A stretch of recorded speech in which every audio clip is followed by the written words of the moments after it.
Intelligence officials say attacks like those in Paris require significant logistical expertise, but not necessarily all that much money. Islamic State seemingly has both. The group has ambitions to be an independent state and today controls large portions of both Syria and Iraq. And even though the attacks in Paris may not have needed much capital, sustaining an enormous global operation does. So here's a look at how Islamic State makes its money.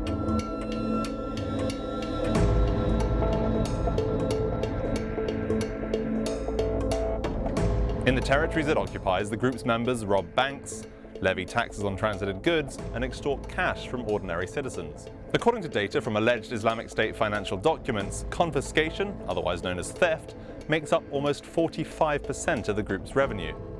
That totals about $3.7 million a month. Taxation accounts for about 24%, almost $2 million a month.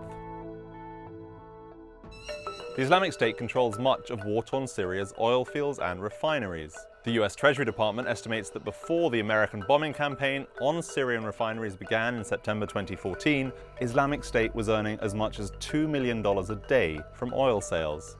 The group was able to rebuild and adapt its facilities. And in November 2015, the US Treasury said the group was still earning $40 million a month in oil sales. That's $1.3 million a day.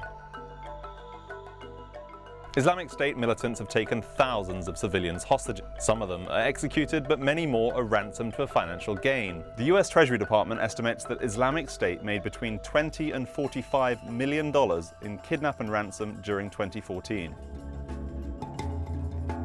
The Islamic State solicits money from supporters around the world, and in 2014, the US Treasury Department estimates the group made $5 million from foreign donations.